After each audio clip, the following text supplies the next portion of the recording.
എടാ ബിലാലെ അമ്മ വെട്ടിയെടുത്ത് വണ്ടി കെട്ടറോ. ഒന്ന് രണ്ട് അശോകും ആൽമരും വെക്കാൻ പോണ്ട്. ബിലാൽ ഇപ്പൊ പണ്ടത്തെ ബിലാലല്ല, ബിലാലിന് പ്രായാധികയായി. പിന്നെ ഇഷ്ടം പോലെ പൈസ ഒക്കെ നമ്മളെ ചൂഷണം ചെയ്ത് നമ്മൾ കൊടുക്കണ കൂലി ചൂഷണം ചെയ്ത് പറ്റിച്ചുണ്ടാക്കി എടുക്കുകയും ചെയ്തു. അപ്പൊ അവന് പണി പറയുമ്പോൾ ഒരു ബുദ്ധിമുട്ട്, ശാരീരിക ക്ഷീണമുണ്ട്. എന്നാ പറ്റില്ല വെച്ചാ ഈ പണി പറ്റില്ല എന്നുകൊണ്ട് ഇട്ടിട്ട് പോവോ? അതുമില്ല, ഇവളൊക്കെ ചൂഷണം ചെയ്യാൻ വേണ്ടി പിന്നെ ഇവിടെ നിന്നുകൊണ്ടിരിക്കുകയാണ്. ഇത് പണി എനിക്ക് ആത്മാർത്ഥതയാണ്, എന്റെ ദേഹമാണ്, എന്റെ ഹൃദയമാണ്, ശ്വാസം നിൽക്കുന്നൊക്കെ പറഞ്ഞിട്ട് അപ്പോൾ പണിക്ക് നിൽക്കണേ. അപ്പോൾ അവൻ കേട്ടോട്ടെ എന്ന് വെച്ചിട്ട് തന്നെ പറയാം. നമ്മുടെ കേരളത്തിൽ ഇപ്പോൾ നല്ല സ്ട്രെങ്ത് ഉള്ള ബോഡിയുള്ള ഉണ്ണിയപ്പന്മാരൊക്കെ ധാരാളം വന്നിട്ടേ. അപ്പൊ അവരിനൊക്കെ പണിക്ക് വെച്ചാലോ ഞാൻ ആലോചിക്കണേ. അപ്പൊ ബിലാൽ ഇനി മൺവെട്ടി കൊണ്ടുവരുമ്പോ നാളെ വിളിച്ചാവും. അപ്പൊ അതിന് മുന്നൊരു കാര്യം പറയണ്ട്, ഭീഷണിപ്പെടുത്താനും നോക്കണ്ട, ഒരു തരത്തിൽ സ്വാധീനിക്കാനും നോക്കണ്ട, വിലക്കെടുക്കാനും നോക്കണ്ട. എന്നെയും ഗുരുവായൂരപ്പനെയും ശബരിമല അയ്യപ്പനെയും ഒക്കെ കാണണമെങ്കിൽ ഇത്തിരി ബുദ്ധിമുട്ടേണ്ടി വരും, ഇത്തിരി സമയം എടുക്കും. ക്യൂ ഒക്കെ നിന്ന് സാവധാനം കയറാൻ പറ്റുന്നവർക്ക് കയറിയാൽ മതി. നമ്മൾ ഉള്ളവരിനെയും പരിഗണിക്കും, ഇല്ലാത്തവരിനെയും പരിഗണിക്കും. നിങ്ങൾ എനിക്ക് 1 രൂപ ദക്ഷിണ തന്നാലും ഞാൻ വാങ്ങിക്കും സന്തോഷമായിട്ട്. അതായത് നമ്മൾ ചെയ്തു തന്ന സേവനത്തിന് നിങ്ങൾക്ക് എങ്ങനെയാണോ തൃപ്തി വരുന്നത് അതിനനുസരിച്ച് നിങ്ങൾ 1 രൂപ തന്നാലും ഞാൻ സ്വീകരിക്കും. അതല്ല ഇനിയിപ്പോൾ 1 കോടി രൂപ നിങ്ങൾക്ക് തരാണ്ടോ, അതുകൊണ്ട് ഞാൻ ചില നല്ല കാര്യങ്ങളും ചെയ്യും. അപ്പോൾ അത് നിങ്ങളോട് പറയാണ്. അപ്പോൾ എന്നെ വിലക്കെടുക്കാനോ സ്വാധീനിക്കാനോ എന്നെ ഭീഷണിപ്പെടുത്താനോ ആയിട്ട് എനിക്ക് മെസ്സേജ് അയക്കേണ്ട കാര്യമില്ല. ആ കാലഘട്ടങ്ങളൊക്കെ കഴിഞ്ഞു പോയി. ഞങ്ങളുടെ തൃശ്ശൂരൊന്നേ അപ്പ വെച്ച വാഴ അപ്പ തന്നെ കൊലക്കാറില്ല. എൻ്റെ വീട്ടിൽ അപ്പ തന്നെ വെച്ച വാഴ അപ്പ തന്നെ തീരും കൊലക്കാറില്ല. അപ്പം അതുകൊണ്ട് മെസ്സേജ് അയക്കുന്നവരുടെ ശ്രദ്ധയ്ക്ക് മെസ്സേജ് അയക്കുക, വെയിറ്റ് ചെയ്യുക. ഒരു പ്രാവശ്യം മെസ്സേജ് അയച്ചാൽ മതി. ദിവസവും മെസ്സേജ് അയക്കുമ്പോൾ നോട്ടിഫിക്കേഷൻ അങ്ങനെ ഫ്രണ്ടിലേക്ക് പോകും. ഞാൻ താഴെ നിന്നാണ് മെസ്സേജ് നോക്കിയെടുക്കുന്നത്.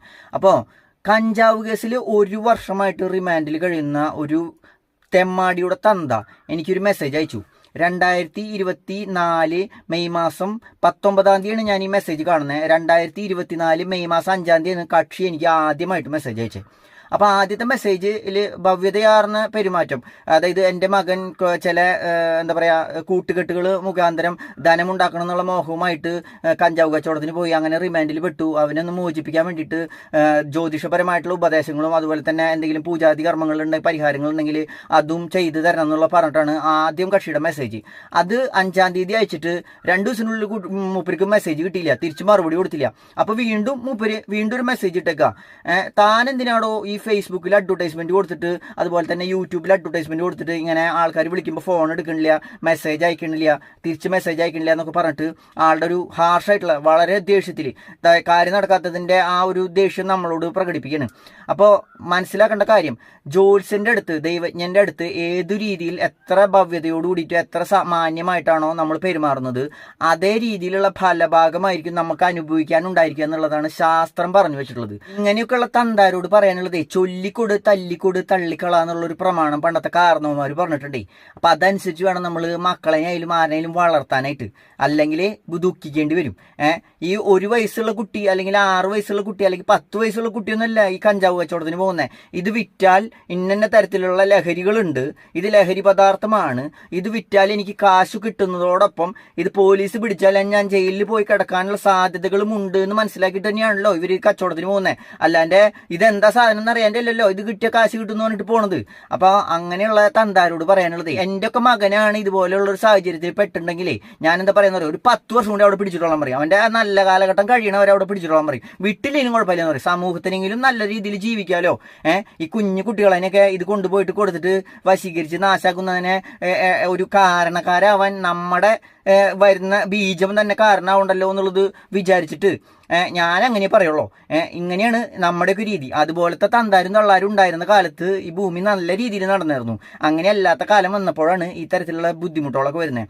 മക്കളെ വളർത്തുമ്പോഴേ നമ്മൾ ചെയ്ത കർമ്മങ്ങളുടെ ഫലങ്ങളും നമ്മൾ അനുഭവിക്കണം. ജ്യോതിഷപരമായിട്ടുള്ള പരിഹാരങ്ങളൊക്കെ ചെയ്താൽ താൽക്കാലികമായിട്ടുള്ള നിലനിൽപ്പുകൾ, അതുപോലെയുള്ള നമുക്ക് എന്തെങ്കിലുമൊക്കെ അത്രയും അത്യന്താപേക്ഷിതമായിട്ടുള്ള ഘട്ടത്തിൽ എന്തെങ്കിലുമൊക്കെ ഒരു പോംവഴികൾ തെളിയും, അതല്ലെങ്കിൽ പരിഹാര കർമ്മങ്ങൾ ചെയ്തു കഴിഞ്ഞാൽ അതിൻ്റെതായിട്ടുള്ള ചില ഗുണങ്ങൾ ദൈവികമായിട്ടുള്ള അനുഭവിക്കാൻ സാധിക്കും. പക്ഷേ കർമ്മഫലം അനുഭവിച്ച് തന്നെ പോവുള്ളൂ. അതിന്റെ കാഠിന്യം കുറയ്ക്കാൻ ചിലപ്പോൾ സാധിക്കുമായിരിക്കും. അതല്ലാതെ നമ്മൾ ചെയ്ത് കൂട്ടിയ കർമ്മത്തിന്റെ മുഴുവനെ ഒഴിവാക്കാനൊന്നും നമുക്ക് ഉപനിഷത്തുകൾ പ്രമാണം അനുസരിച്ച് പറയണില്ല. അപ്പോൾ കാര്യം നടക്കാം, ഇന്ന പൂജ ചെയ്താൽ ഇന്ന കാര്യം നടക്കും എന്നൊക്കെ പറഞ്ഞിട്ട് ചിലർ ഗ്യാരണ്ടീഡ് ആയിട്ട് പൂജകൾ ഏറ്റെടുക്കുന്ന ആൾക്കാരുടെ അടുത്ത് വിശ്വസിച്ച് പോകുന്ന, ചൂഷണത്തിൽ വിധേയമാണ് ഈ അപ്പ തന്നെ വച്ച വാഴ അപ്പ തന്നെ കൊലപ്പിക്കണം എന്ന് പറഞ്ഞിട്ടുള്ള ആൾക്കാരുണ്ടല്ലോ.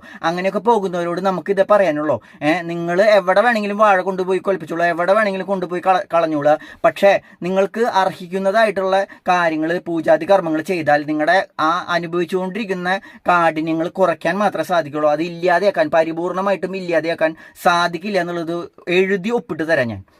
അപ്പൊ ഇത്രയും കൂടി പറഞ്ഞ് മനസ്സിലാക്കാണ്. വാട്സപ്പിൽ മെസ്സേജ് അയക്കുമ്പോൾ ചില കാലഘട്ടങ്ങളിലൊക്കെ നമ്മുടെ വാട്സപ്പിൽ വന്നിട്ടുള്ള കോണ്ടാക്റ്റുകൾ, വാട്സപ്പ് അപ്ഡേഷൻ, അതുപോലെ തന്നെ ചില സെറ്റ് ഡാമേജ് ആയിട്ട്, ഡിസ്പ്ലേ കംപ്ലൈന്റ് ആയിട്ട് സോഫ്റ്റ്വെയർ അപ്ഡേഷൻ ചെയ്യേണ്ട സമയത്ത്, ഇങ്ങനെയുള്ള സമയത്തൊക്കെ മെസ്സേജുകൾ അയച്ചവരുടെ കോണ്ടാക്ട് ലിസ്റ്റ് നഷ്ടപ്പെട്ടു പോയിട്ടുണ്ട്. മറുപടി കൊടുക്കാത്തത് ഇങ്ങനെയുള്ള കാരണങ്ങൾ കൊണ്ടാണ്. അപ്പോൾ അങ്ങനെയുള്ള കാരണങ്ങൾ കൊണ്ട് വാട്സപ്പ് അപ്ഡേഷൻ അല്ലെങ്കിൽ ഇപ്പൊ എന്ത് വന്നാലും ബുക്കിൽ എഴുതി വെച്ചത് നഷ്ടാവില്ലല്ലോ. അപ്പൊ അതുകൊണ്ട് കൃത്യമായിട്ട് നമ്പർ ഇട്ട് ഓർഡർ പ്രകാരം ബുക്കിൽ എഴുതി വെച്ചിട്ടാണ് ഇപ്പോൾ ഓരോരുത്തരെയും കോൺടാക്ട് ചെയ്യുന്നത്. അപ്പൊ ഞാൻ എഴുതി വെക്കുമ്പോൾ അതാത് സമയത്ത് നിങ്ങളുടെ കാര്യം ഞാൻ ബുക്കിൽ എഴുതി വെച്ചിട്ടുണ്ട്, നിങ്ങളെ തിരിച്ച് ബന്ധപ്പെടാന്ന് പറഞ്ഞിട്ട് ഒരു മെസ്സേജ് ഞാൻ അയക്കും. അതിനുശേഷം നിങ്ങൾ വെയിറ്റ് ചെയ്തിരിക്കുക.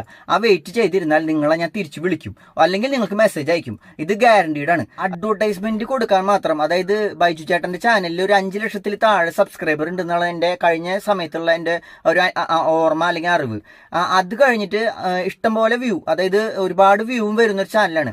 ഇതുപോലെ ഒരു ചാനലിൽ ഒരു അരമണിക്കൂർ നേരം ഒരു പ്രഭാഷണത്തിന് അല്ലെങ്കിൽ ഒരു ഇന്റർവ്യൂ എടുക്കാൻ സാധാരണ രീതിയിൽ എത്ര രൂപ കൊടുക്കേണ്ടി വരും എന്നുള്ളത് നിങ്ങളൊന്ന് ചിന്തിക്കുക. കാരണം വെച്ചാൽ ഞാൻ സാധാരണ രീതിയിൽ ജീവിക്കുന്ന ഒരാളാണ്. വളരെ സിമ്പിൾ ലൈഫാണ് എൻ്റെ. എനിക്ക് എൻ്റെ ചുറ്റുപാടുകൾ കഴിച്ചിട്ട് ആമ്പലും വെള്ളവും ഒപ്പായിട്ട് കൊണ്ടുപോകുന്നതാണ്. കൂടുതൽ നിൽക്കുന്നത് എനിക്ക് ഇഷ്ടമില്ല. കുറഞ്ഞു പോകുമ്പോൾ എനിക്ക് ഭയം വരാറുണ്ട്. പക്ഷേ ദൈവം സഹായിച്ച് അതിനുള്ള മാർഗ്ഗങ്ങളും തെളിയാറുണ്ട്. അപ്പോൾ ഈ മൃഗപരിപാലനമൊക്കെ ചെയ്യുമ്പോൾ അവരുടെ ഭക്ഷണ കാര്യങ്ങളൊക്കെ കൊടുക്കുമ്പോൾ അതിന് വേണ്ടിയിട്ട് നമുക്ക് എന്തെങ്കിലും ഒരു ബുദ്ധിമുട്ട് വരുമ്പോൾ, ചില കാര്യങ്ങളിൽ നമ്മുടെ കുടുംബപരമായിട്ടുള്ള കാര്യങ്ങൾക്കൊക്കെ എന്തെങ്കിലും ഒരു കുറവ് വരുമ്പോൾ ദൈവം സഹായിച്ച് അതിനുള്ള വഴികൾ തെളിയാറുണ്ട്. കരുതി വെച്ചിട്ട് ചിലപ്പോൾ അത് ഉപയോഗിക്കാൻ പറ്റാത്ത അവസ്ഥയിൽ പോകുന്ന ആൾക്കാരുണ്ട്. അപ്പോൾ അങ്ങനെയൊക്കെ ഉണ്ട്.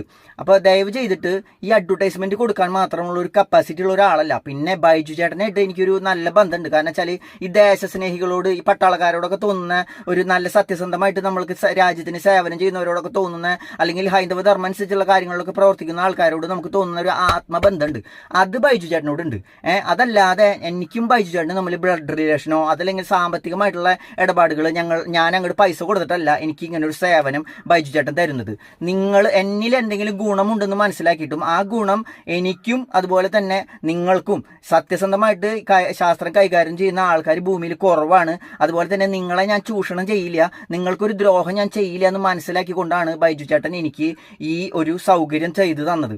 അതല്ലാതെ കാശ് കൊടുത്തുകൊണ്ട് എനിക്ക് അദ്ദേഹത്തിന്റെ ചാനലിൽ ഒരു അഡ്വർടൈസ്മെന്റ്, ഒരു അരമണിക്കൂർ നേരം 1 മണിക്കൂർ നേരം ഒരു ഇന്റർവ്യൂ എടുപ്പിക്കാനെന്നുള്ള കപ്പാസിറ്റി ഉള്ള ഒരു ചരിയുള്ള ആളല്ല ഞാൻ. ഓരോ ദിവസവും മെസ്സേജ് അയച്ചുകൊണ്ടിരുന്നാൽ നോട്ടിഫിക്കേഷൻ ആദ്യം പോയി കിടക്കും. ആദ്യം വന്നിട്ടുള്ള നമ്മുടെ കോൺടാക്റ്റിൽ ഒരുപാട് കോൺടാക്റ്റുകൾ, ഇപ്പോൾ പുതിയതായിട്ട് വരുന്ന കോൺടാക്റ്റുകളുണ്ട്. അപ്പോൾ അതൊക്കെ ആഡ് ചെയ്യണം. അത് ചെയ്തുകൊണ്ടിരിക്കുന്ന സമയത്ത് നിങ്ങൾ വീണ്ടും ബുദ്ധിമുട്ടിക്കരുത്, മെസ്സേജ് അയക്കരുത്. പിന്നെ ചില രോഗാവസ്ഥകൾ, അതുപോലെ തന്നെ വല്ല ആത്മഹത്യ സംബന്ധമായിട്ടുള്ള കാര്യങ്ങൾ, അത്രയും ക്രിട്ടിക്കലായിട്ടുള്ള സ്റ്റേജിലുള്ള ചില മെസ്സേജുകളൊക്കെ നമുക്ക് കിട്ടുമ്പോൾ അതിന് ഒരു ധാർമ്മിക ഉത്തരവാദിത്തം ഉണ്ട്. ഒരു ജ്യോത്സ്യനും പൂജാരിക്കും അതുപോലെയുള്ള വൈദ്യനും ഒക്കെ ഒരു ധാർമ്മിക ഉത്തരവാദിത്തം ഉണ്ട്. ആദ്യം ചാവാൻ കിടക്കണോനെ ആദ്യം രക്ഷപ്പെടുത്തി, അപ്പൊ ആദ്യം വന്നോനെ ആദ്യം രക്ഷപ്പെടുത്തുന്ന രീതി അവിടെ പ്രാവർത്തികമല്ല. അപ്പൊ അതുകൊണ്ട് മാത്രം ചില കാര്യങ്ങൾക്കൊക്കെ അങ്ങനെ ചില പരിഗണനകൾ കൊടുക്കാറുണ്ട്. അതല്ലാത്തോടത്തോളം കാലം നിങ്ങളുടെ ഓർഡർ പ്രയോറിറ്റി അനുസരിച്ച് തന്നെ നിങ്ങൾക്ക് മെസ്സേജ് കിട്ടുള്ളൂ. നിങ്ങൾ ഇനി 10 കോടി രൂപ കൊണ്ടു തന്നാലും നടക്കില്ല, ഉറപ്പ് കാര്യം പറയാം. 10 കോടി രൂപ കാര്യം പറഞ്ഞപ്പോൾ വണ്ടി കുലുങ്ങുണ്ടല്ലോ. ബിലാല് മൺവെട്ടി കൊണ്ടൊന്ന് കയറ്റിന്നുണ്ട്. പഴയ ഒരു അംബാസഡർ കാറേ 2-3-4 വർഷം മുമ്പ് ഒരാൾ സഹായം തന്നപ്പോൾ വാങ്ങിച്ചതാ. അപ്പോൾ കുടുംബത്തിനടക്കം യാത്ര ചെയ്യാലോ. മറ്റേ CCTV, മറ്റേ ഇന്റലിജന്റ് CCTV വെച്ചപ്പോഴേ ബൈക്കുമ്പോൾ 3-4 ആൾക്കാർക്ക് യാത്ര ചെയ്യാൻ പറ്റേണ്ടി. അപ്പോൾ അതിന് വേണ്ടിയിട്ട് ഒരു സൗകര്യം ഏർപ്പെടുത്തിയതാ. ഞാൻ അതുമ്പോൾ പോയിട്ട് ഹെൽമെറ്റ് ഇല്ലാണ്ട് 2000 കൊടുക്കണ്ടല്ലോ എന്ന് വിചാരിച്ചിട്ട് അന്നൊരു സൗകര്യം ഏർപ്പെടുത്തിയതാ. അല്ലാണ്ട് നമ്മൾ ബെൻസ് കാറുള്ള ഒരാളൊന്നും ഇല്ല കേട്ടോ. അപ്പൊ ഇനി ബിലാല് കൊടുന്ന മൺവെട്ടിയുടെ കാര്യം പറയാം. ഇപ്പൊ ഈ മൺവെട്ടി കൊണ്ടേ ഈ അശോകവും ആൽമരൊന്നും വെക്കാൻ പറ്റില്ലെന്ന്. അത് എന്താണെന്നറിയില്ല, മൺവെട്ടി സാധാരണ ഇങ്ങോട്ട് മാത്രം ജീവുള്ള സാധനമാണ്, ഇങ്ങോട്ടും എന്നുള്ള ജീവുള്ള സാധനമാണ്. അപ്പൊ അതുകൊണ്ട് മൺവെട്ടി കൊണ്ട് മണ്ണ് കോരി കിട്ടണില്ലെന്ന്.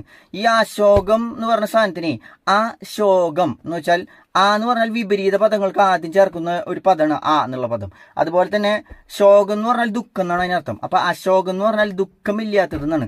നല്ല രീതിയിൽ പൂത്ത് നിൽക്കുന്ന, അധികം വേരുകൾ വന്നിട്ട് ഭൂമിയുടെ ഉള്ളിൽ വെച്ചിട്ടുള്ള കെട്ടിടങ്ങൾ അതിനൊക്കെ പൊളിച്ചു കളഞ്ഞു പോവാത്ത രീതിയിലുള്ള ഒരു വൃക്ഷമാണ്. നല്ല ആരോഗ്യ സംബന്ധമായിട്ടുള്ള കാര്യങ്ങൾക്ക്, പ്രത്യേകിച്ച് സ്ത്രീകളുടെയൊക്കെ ശാരീരികമായിട്ടുള്ള കാര്യങ്ങളിലൊക്കെ കൃത്യത വരുത്താനുള്ള ഒരു എന്താ പറയാ, മെൻസസ് തുടങ്ങിയിട്ടുള്ള കാര്യങ്ങളുടെയൊക്കെ കൃത്യത വരുത്താനുള്ള ഒരു ഔഷധ ഗുണമാണ്. ബ്ലഡ് സംബന്ധമായിട്ടുള്ള കാര്യങ്ങളുടെ നല്ല ഫിൽട്ടറിങ്, നല്ല രീതിയിലുള്ള ശുചീകരണം നടക്കുന്ന ഒരു വസ്തുവാണ് ഈ അശോകം എന്ന് പറഞ്ഞ ചെടി ഉൾപ്പെടുന്ന മരുന്നുകളൊക്കെ. അശോകാരിഷ്ടം എന്നൊക്കെയുള്ള പറഞ്ഞ അരിഷ്ടങ്ങളൊക്കെ കേട്ടിട്ടില്ലേ? അപ്പൊ അതുപോലുള്ള അരിഷ്ടങ്ങളൊക്കെ ഇങ്ങനെയുള്ള ഗുണങ്ങളുള്ളതാണ്. സ്കിന്ന് റിലേറ്റഡ് ആയിട്ടുള്ള പ്രോബ്ലംസിനൊക്കെ അശോകം നല്ലൊരു മരുന്നാണ്. ഈ അശോകത്തിന് വേറൊരു കാര്യം കൂടി ഉണ്ട്. സീതാദേവീനെ നമ്മൾ ഇവിടുന്ന് കൊണ്ടുപോകുമ്പോഴേ, രാവണൻ കട്ടുകൊണ്ടുപോകുമ്പോ നമ്മുടെ ആകാശത്ത് നിൽക്കുന്ന മഞ്ഞിന്റെ ചേല കൊണ്ട് പൊതിഞ്ഞിട്ട് പുഷ്പക വിമാനത്തിൽ കയറ്റിയിട്ട് അത്ര അങ്ങോട്ട് കൊണ്ടുപോയേ. രാവണന് സീതനെ അല്ലെങ്കിൽ വേറെ ഏത് സ്ത്രീകളെ അതിനും തൊട്ട് കഴിഞ്ഞാൽ രാവണന്റെ തല അപ്പ പൊട്ടി തെറിക്കുന്ന പറയണേ. അതല്ലെങ്കിൽ രാവണൻ ഭസ്മാവും എന്ന് പറഞ്ഞിട്ടുള്ള ശാപം കിട്ടിയേക്കണേ. അപ്പൊ അതുകൊണ്ട് രാവണൻ നല്ല പേടിയുണ്ട്. അപ്പൊ അതുകൊണ്ട് ഈ സീതനെ തൊടാന്റെ മറ്റേ ഇതിൽ മഞ്ഞിന്റെ ചേലയിൽ കെട്ടിയിട്ട് പുഷ്പ വിമാനത്തിൽ കയറ്റി വെച്ചിട്ടാണ് സീതനെ അങ്ങോട്ട് കൊണ്ടുപോയി. അപ്പൊ അങ്ങനെയാണ് ഈ അശോകത്തിന്റെ ചോട്ടിൽ പോയിരുന്നത്. അപ്പൊ ഈ അശോകത്തിന്റെ ചോട്ടിലിരുന്നപ്പോ സീതാദേവി ഇങ്ങനെ സീതാദേവിയുടെ ദുഃഖം മുഴുവൻ ഈ അശോകം വലിച്ചെടുത്തു എന്ന് പറയണേ. അപ്പൊ അങ്ങനെയാണ് ഈ അശോകത്തിന് ഇത്രയും വലിയ ഔഷധ ഗുണം ഉണ്ടായെന്നും കൂടിയും ഒരു കഥയുണ്ട് കേട്ടോ. അപ്പൊ അങ്ങനെയുള്ള വിലപ്പെട്ട മൂലികമായിട്ടുള്ള ഒരു മരുന്നിനെ കൊണ്ടുവന്നിട്ട് ആ ഒരു അശോകവനി തീർക്കാന്ന് നോക്കിയപ്പോഴേ ഈ മമ്മട്ടിക്ക് ഒരു തോന്നല്, ഇത് ചിലപ്പോ നമ്മുടെ ഈ രാമായണ കഥ അശോകവനി, അതുപോലെ അശോകവനിയിലെ സീത എന്നൊക്കെ കേട്ടിട്ടില്ലേ, അതിനൊക്കെ ഓർമ്മിപ്പിച്ചെങ്കിലോ എന്നുള്ളൊരു ധാരണ. രാമായണം അങ്ങോട്ട് ബൂസ്റ്റ് ചെയ്ത് പോയാലോ ചിലപ്പോ ഇനി നമ്മൾ കാരണം കൊണ്ട്. അപ്പൊ അങ്ങനെ ഒരു ധാരണ വന്നപ്പോ മമ്മട്ടി മണ്ണ് കോരിയിട്ട് കിട്ടണില്ല. അപ്പൊ അതേ വരുന്നു വേറൊരു ആൽമരം. ആൽമരം കണ്ടപ്പോ അതിലും ഇളക്കായില്ലേ, അതിലിരിക്കല്ലേ നമ്മുടെ ജിഹാദി അല്ലാത്ത മറ്റേ കൃഷ്ണ ഓടക്കൊള്ളൂതിട്ടല്ലേ ഇരിക്കണേ. അപ്പൊ അത് കണ്ടപ്പോഴും ഒരു അലർജി. പിന്നെ അതിനൊക്കെ എന്തെങ്കിലും ഒരു കാരണം വരെ പറയണ്ടേ, ഒരു ന്യായീകരണം നടത്തണ്ടേ. അപ്പൊ അതിന് വേണ്ടിയിട്ട് ഈ സാധനമൊക്കെ ഇവിടെ വെച്ചാൽ വേര് പൊളിഞ്ഞിട്ട് തറ നാശായി പോലേ. അപ്പൊ അതല്ലേ മംവെട്ടി എന്ന് പറഞ്ഞിട്ടുള്ള സാധനമേ തന്നോട് ആദ്യം തന്നെ പറഞ്ഞ ഈ സാധനം കൊണ്ടുവയ്ക്കാൻ. ഈ അശോകം വെച്ച ഈ വക പ്രശ്നങ്ങളൊന്നും ഉണ്ടായിരുന്നില്ല. ഇതിന്റെ കാറ്റൊക്കെ കിട്ടിയ ചില ഗുണങ്ങളൊക്കെ ഉണ്ടായിരുന്നു. പിന്നൊരു കാര്യം, ഈ ആലുമരം മാത്രല്ലേ, ഇപ്പൊ ഏത് മരം എടുത്താലും പാലെടുത്തു നോക്കിയാ ഒന്നും പറ്റാത്ത പാലയെന്ന് വെച്ചിട്ട് പാല കൊണ്ടുപോയാലും അവിടെ ഉണ്ടാവും ഈ യക്ഷി എന്ന് പറഞ്ഞ സാധനം. അതും നമ്മുടെ ദേവതഗണത്തിൽ പെട്ട സാധനമാണ്. അപ്പൊ അങ്ങനെ ഒരു കാര്യം കൂടി ഉണ്ട്. അപ്പൊ ഈ ഭൂതഗണങ്ങളും ദേവതഗണങ്ങൾക്കും ഒക്കെ പറഞ്ഞിട്ടുള്ള വൃക്ഷങ്ങളായി ഭൂമിയിലുള്ളോ, അത് ഈ മംവെട്ടിക്ക് അറിയില്ലല്ലോ. മംവെട്ടിക്ക് ആകെ കൂടിയിട്ട് അറിയുന്ന ആലും അശോകം മാത്രമാണ്. ഈ ഭൂമിയിലുള്ള സർവ്വ ചരാചരങ്ങളിലുള്ള എല്ലാ സാധനത്തിലും ദൈവം ഇരിക്കുന്നതാണ് നമ്മുടെയൊക്കെ ഒരു പ്രമാണം അനുസരിച്ച് പറയുന്നത്. ഓരോ വൃക്ഷലതാദികൾക്കും ഓരോ നക്ഷത്രങ്ങളിലുള്ള ഇന്ന രീതിയിലുള്ള വൃക്ഷങ്ങളതിനൊക്കെ പരിപാലിച്ചോളാം എന്ന് പറഞ്ഞിട്ടുള്ള ഒരു ശാസ്ത്ര സംഹിതകളൊക്കെ നമുക്കുണ്ട്. അത് ഈ മംവെട്ടിക്ക് അറിയില്ല. മംവെട്ടിക്ക് ചിലപ്പോൾ ഒരു ഫർണിച്ചർ പിന്നെ തൊടാൻ പറ്റില്ല. ഇങ്ങനെ നോക്കി കഴിഞ്ഞാൽ അറ്റത്തേക്ക് പോയി കഴിഞ്ഞാൽ ഫർണിച്ചറിന്റെ മുകളിൽ പോയി ഇരിക്കാൻ പറ്റില്ല. കാരണം അതും അതിലുണ്ടേ ഒരു ദേവത സങ്കല്പേ. അപ്പൊ അങ്ങനെയൊക്കെയുള്ള കാര്യങ്ങളുണ്ട്. അപ്പൊ മംവെട്ടീനൊക്കെ മംവെട്ടി ആക്കിയത് നമ്മളാണ്. ആദ്യ കാലഘട്ടങ്ങളിലൊക്കെ നല്ല നല്ല സവർണ കഥാപാത്രങ്ങളൊക്കെ ചെയ്തിട്ട് മനുഷ്യന്റെ മനസ്സിലേക്ക് വേര് പിടിക്കുക. അത് കഴിഞ്ഞ് ആൽമരം വെച്ചോണാ, ആൽമരം വെച്ചതിന്റെ കഥ കൃത്യമായിട്ട് മനസ്സിലായത് അങ്ങനെയാണ്. പിന്നെ ഈ ആലിന്റെ വേര് ചെന്നിട്ട് എല്ലാ സ്ഥലവും പൊളിക്കും. അതായത് വെച്ച തറ, അതായത് വീടിന്റെ പരിസരത്തൊന്നും ഈ ആല് വെക്കാൻ പാടില്ല എന്നൊരു പ്രധാനമായിട്ടുള്ള ഒരു പ്രമാണമുണ്ട്. ഇതാണ് കാരണേ. ആല് അങ്ങനെ ഒരിക്കലും നശിക്കുന്ന ഒരു വൃക്ഷമല്ല. മുകളിൽ മുറിച്ചാൽ ആ വേരിന്റെ മുകളിൽ പൊന്തും. തീയിട്ട് കളഞ്ഞാലും അത് നശിക്കില്ല. വേരിന്റെ അടിയിൽ എവിടെയെങ്കിലും ജീവൻ എടുക്കണ്ടാവും, അവിടുന്ന് പൊന്തും. അതാണ് ആലിന്റെ വിടിവെട്ട് കൊണ്ടാലും തകരില്ല. അങ്ങനത്തെ ഒരു സാധനമാണ് ഈ ആല്. അപ്പൊ അത് കൃത്യമായിട്ട് അറിയാം. ഇങ്ങനെ വേര് പിടിച്ചിട്ട് വേര് പൊളിച്ചിട്ട് വളർന്ന രീതിയിലുള്ള കാര്യങ്ങളാണ് ഇവരുടെയൊക്കെ ഈ വർഗ്ഗങ്ങൾക്ക് വരുന്നത്. അപ്പൊ ഈ എറണാകുളത്തൊക്കെ വീട് അന്വേഷിച്ചിട്ട് പണ്ടൊരു കഥ ഉണ്ടായിരുന്നു. അതും കൂടി ഇപ്പൊ ഇന്നാൾ കണ്ടിട്ടായിരുന്നു. എറണാകുളത്ത് വീട് അന്വേഷിച്ചിട്ട് കിട്ടിയില്ല വെച്ചപ്പോ ഞങ്ങളായ കാരണം കൊണ്ടാ കിട്ടാണ്ടിരുന്നതെന്ന് ഏത് ഈ മംവെട്ടിയുടെ വകുപ്പുകാരി പറയണതാ. ഇപ്പൊ അവരുടെയൊക്കെ സ്ഥലത്ത് പോയിട്ട് ഒരു ബോർഡ് വെച്ചോളം കണ്ടിട്ടുണ്ടാവും നിങ്ങളൊക്കെ. അവിടെ ഇന്ന രീതിയിലുള്ള ആൾക്കാരൊക്കെ ഉള്ളോ, ഇല്ലെങ്കിൽ ഇല്ല, അവിടെ വീടില്ല. അതാണ് ബസ്സിൽ ഒട്ടകത്തിന് സീറ്റ് കൊടുക്കുക എന്നൊക്കെ പറയും കേട്ടു. അതായത് ഒട്ടകം നിൽക്കണ സ്ഥലത്ത് ഇത്തിരി സ്ഥലം നിൽക്കുള്ളൂ. പിന്നെ അത് കഴിഞ്ഞാൽ തിങ്ങിട്ട് ഒട്ടകം മുഴുവനാക്കും അവിടെ. അതാണ് ഈ ഒട്ടകത്തിന്റെ പ്രത്യേകത. പശു അങ്ങനെയല്ല, കണ്ടറിഞ്ഞ് ലേശം പാലൊക്കെ തന്ന് അങ്ങനെ കുറേശ്ശൊക്കെ കുടിക്കാനുള്ള സൗകര്യങ്ങളൊക്കെ ചെയ്തു തരും. മൂത്രം ചാണകം വരെ ഔഷധമാണ് അതിൻ്റെ. അപ്പൊ അങ്ങനെയുള്ള കാര്യങ്ങളൊക്കെയാണ് നിങ്ങൾ മനസ്സിലാക്കണ്ടേ. അപ്പോൾ മംവെട്ടികളതിനൊക്കെ മംവെട്ടി ആക്കിയത് നമ്മളാന്നുള്ളത് മനസ്സിലാക്കിയിട്ട് പല ഉണ്ണിയപ്പന്മാരനെയും പണിക്ക് വെക്കാൻ നമ്മളൊക്കെ പഠിക്കേണ്ടതുണ്ട്. അതും കൂടി ഓർമ്മിപ്പിച്ചുകൊണ്ട് ഇന്നത്തെ വീഡിയോ ഇവിടെ അവസാനിപ്പിക്കുകയാണ്. നന്ദി, നമസ്കാരം.